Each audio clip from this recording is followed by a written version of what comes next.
Hello everyone, welcome to a new chess video. In this video, I'm going to show you the Trompowsky attack, an attack that will make you win the game in very few moves. And pay attention, because you're going to pull it off in 2 moves.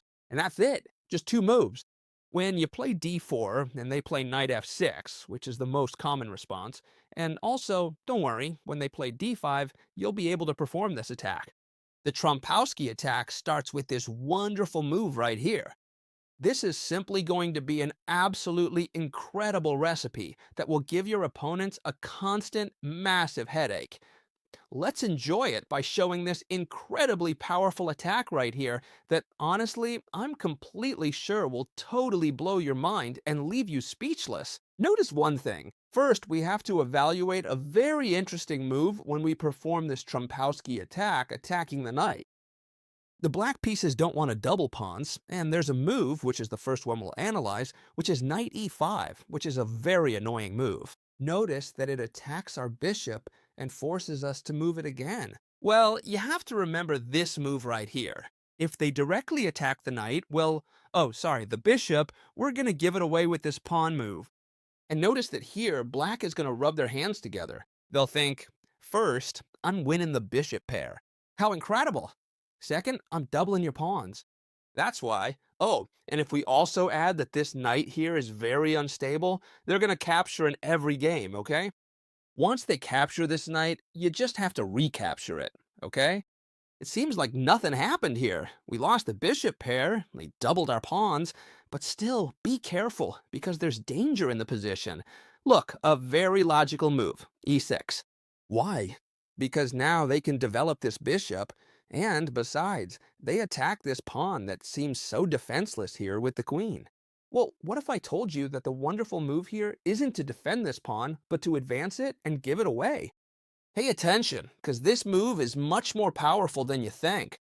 Notice one thing, this pawn can be captured in 2 ways. We're giving it away. If they capture with the rook pawn, they've directly lost the rook. Why? Because it's not defended. Notice that the pawns have up and down. So now we know one thing.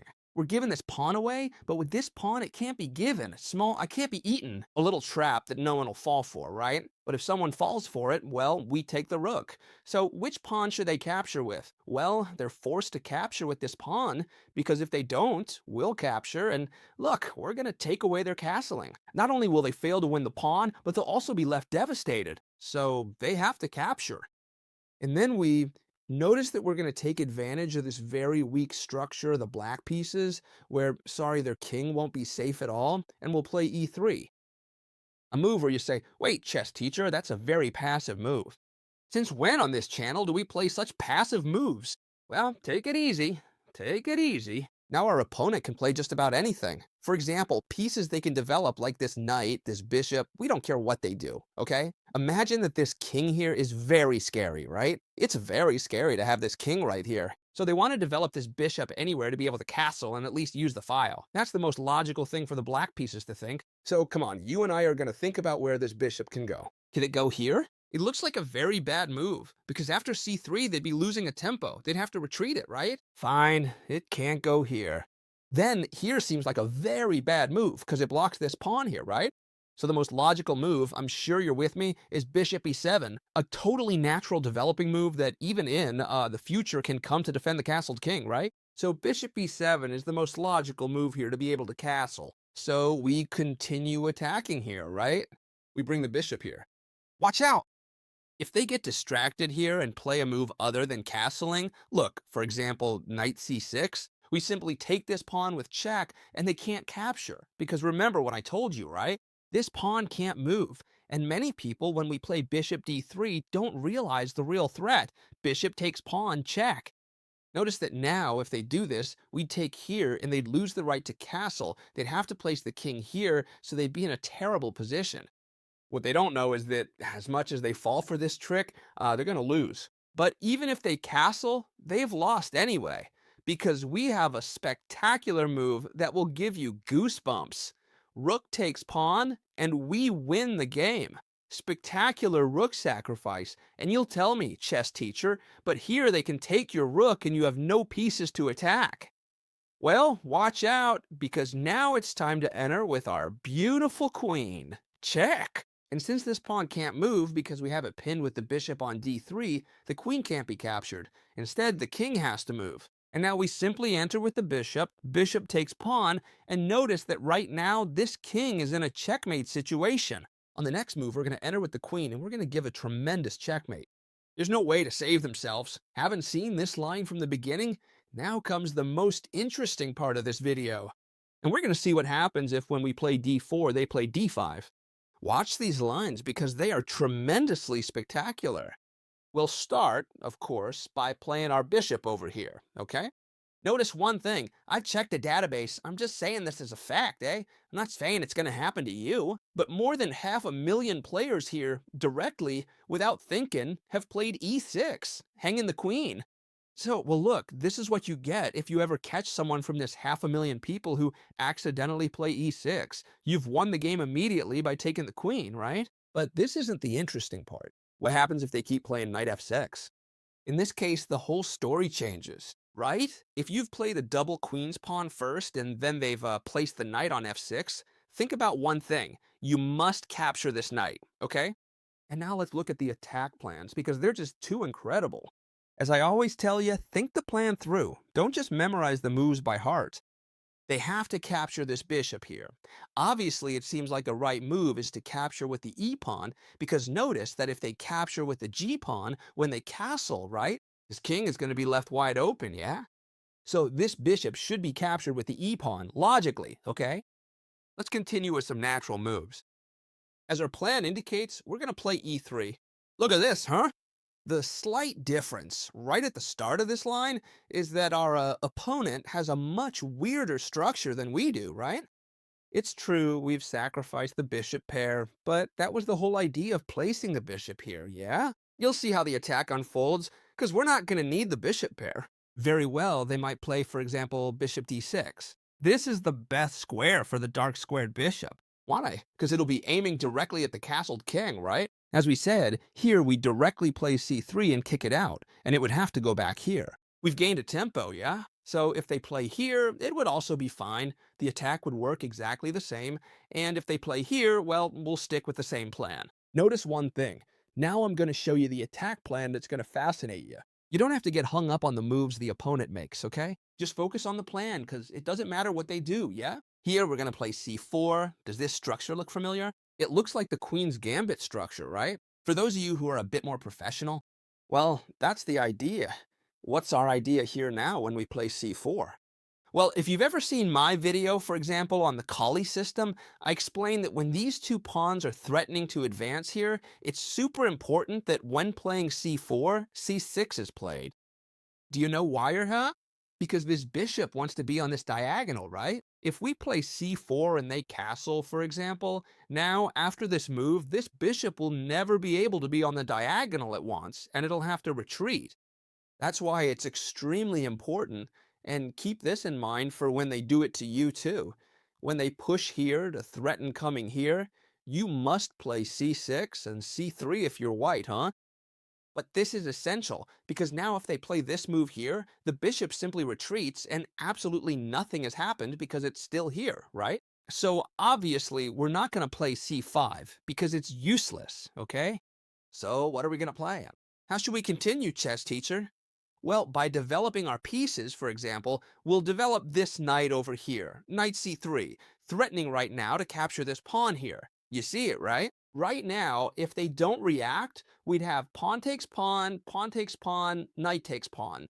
No matter how much they try to make this jump from here, we'd be covering it with the knight. So this knight couldn't be recaptured with the queen. They'd be losing a pawn. That's why, what are we threatening with knight c3? We're threatening to capture the pawn. The most logical move for black to avoid losing a pawn is to capture that pawn themselves.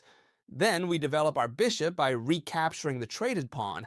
The best part of this attack is that we don't sacrifice material. We have a better position without sacrificing material. And pay attention because you haven't seen the best part yet, okay? What can the black pieces do? They have several moves at their disposal, but you'll agree with me that now this point is starting to be a little weak.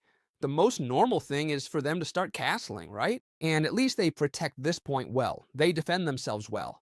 Well, yes, very logical, and we'll continue developing. Notice that we must follow our plan.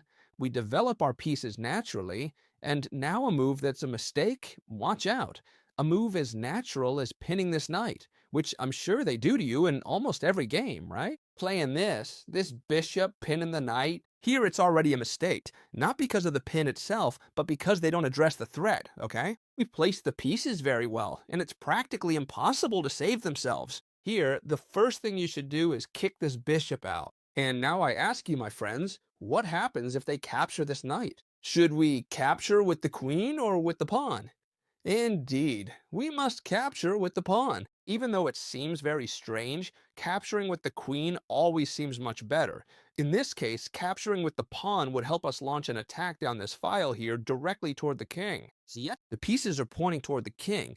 We can push this pawn, and this attack would be very strong. So if in any of your games, when you try to kick this bishop out, they capture this knight, I recommend you be aggressive and push this pawn. Then, when you advance this pawn, the queen can also come in, and the consequences would be drastic with the rook, the queen, and everything together, right? But it's true that here, most players don't capture this knight because it's a bit of a deficient move, let's say, okay? Because they're giving away their bishop pair for a knight that for now isn't doing anything, right? So the most normal thing is for them to pull back and maintain the pin. And now I'm going to recommend this lightning fast attack. Although normally this move is very dangerous because we have the king uncastled. Careful, careful. We might be weakening ourselves a lot. Look at one thing. Now we can afford this huge attack simply because the king is in the center, very well protected by this pawn chain. And even more importantly, our attack is going to be super strong because we have the bishop pointing at the castled position. These pawns are going to be pushed, and this rook is going to be placed on the file. And I'm going to show you how to continue because it's striking, okay? And watch out. I'm not telling you this just because. I've tested it with the engine. No, watch out. I've played this opening on many occasions in tournaments, okay? In official tournaments. And I know how people respond because I've studied it well. That's why I'm giving it to all of you, so that just by watching this video, you'll save many hours of study, okay? Look at this. We're going to keep attacking this bishop with the knight, okay? This bishop can't go anywhere. That's why they've already lost their bishop pair. But that's not the most important thing. What matters is the attack plan we have. Whatever our opponent does, whatever they do, okay? Notice they don't have many options either. Developing the knight here because I can't go this way, right? Let's capture this bishop.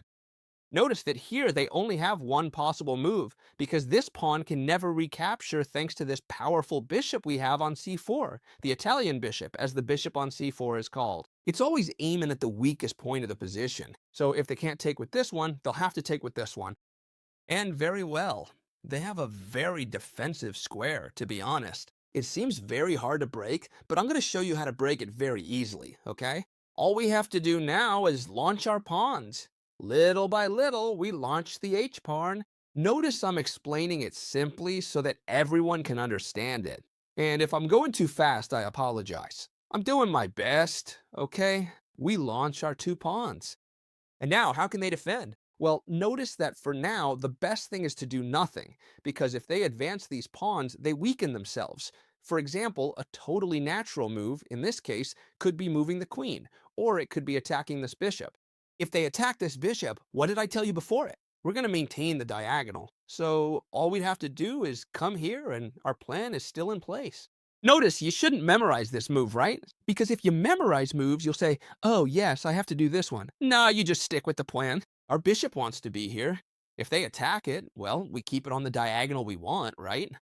Imagine that, for example, they play queen e7, a natural move, wanting to come towards the king. They can't do much more either, right? They just need to move the queen, and then we're going to launch the attack directly with h5.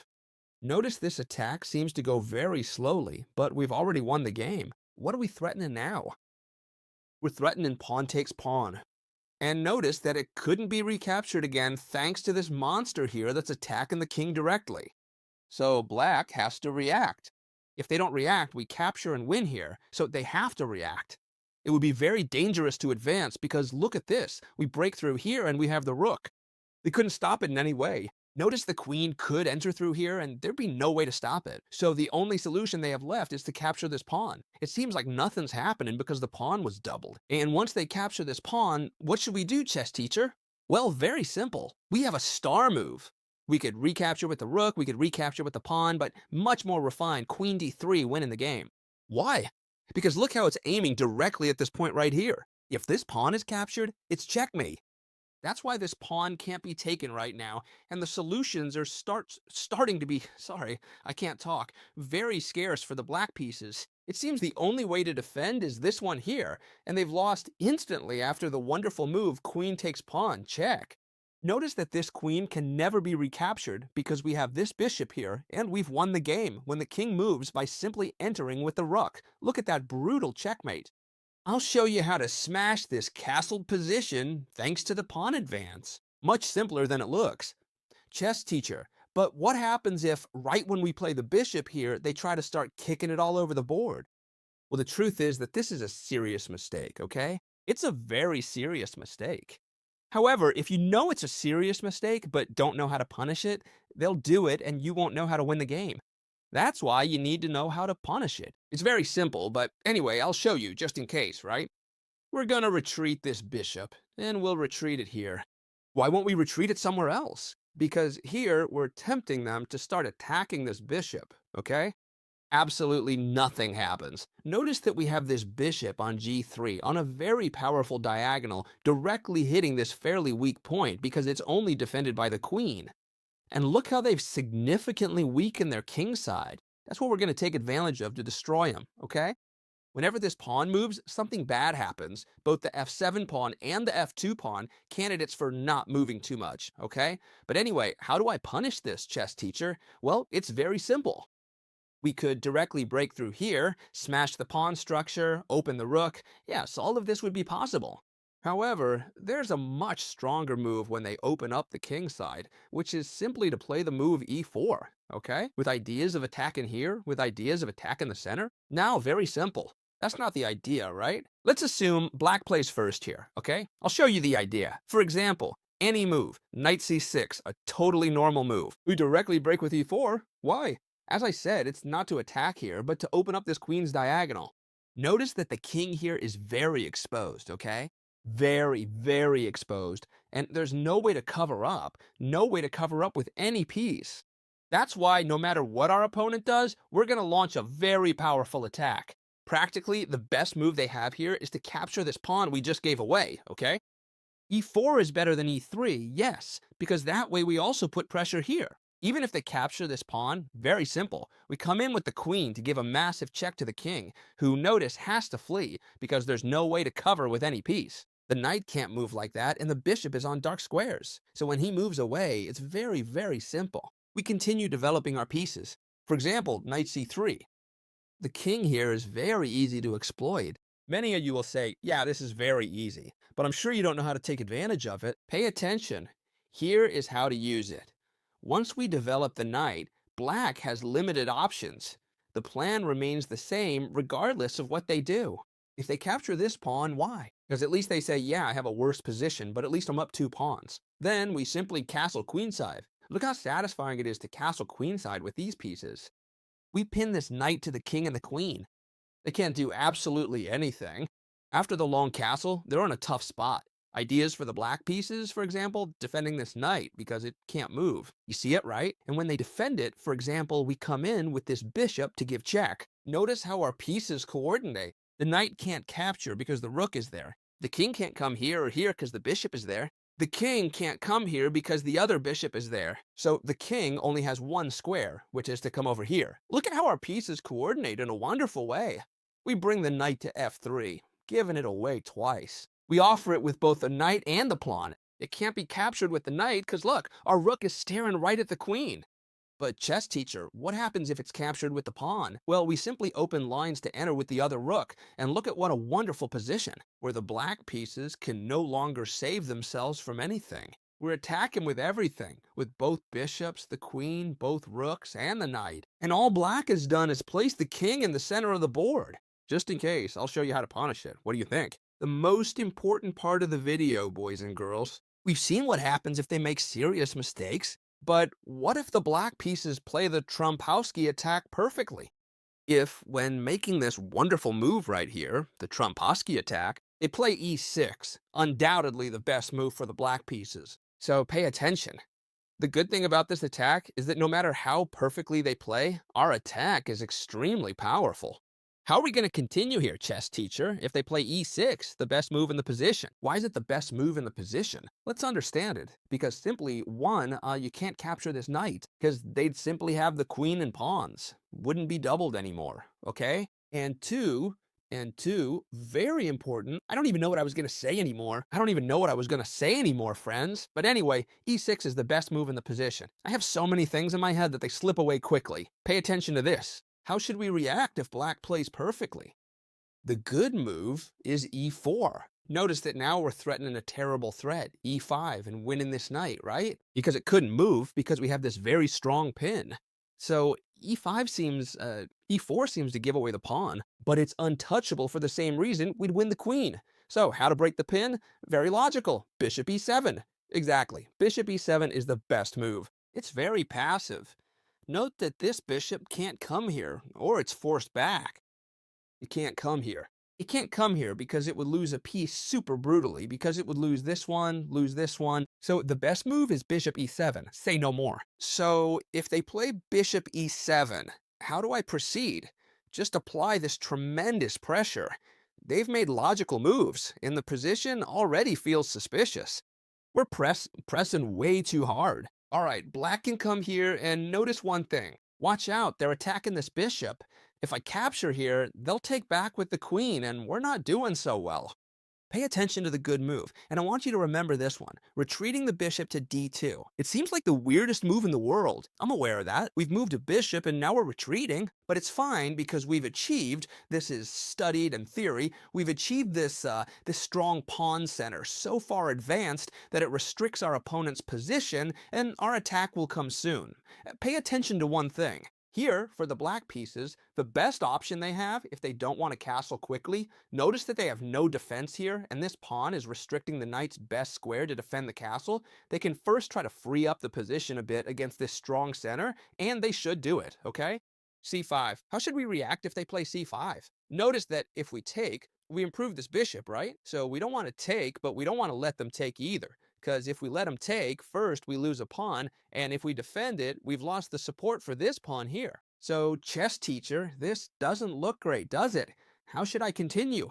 It's simple. This position is completely winning for the white pieces. It's a light and fast attack. c4, an intermediate move. Okay, intermediate move. We attack this knight right here. This knight, where does it have to go? We don't care at all. Let's assume it comes here, but any other square, well, it only has here or here, because if it comes here, it gets into trouble, right? We attack here, we attack there, it gets into quite a bit of trouble. So it only has here and here. We don't care, okay? Now what we're gonna do is capture this pawn.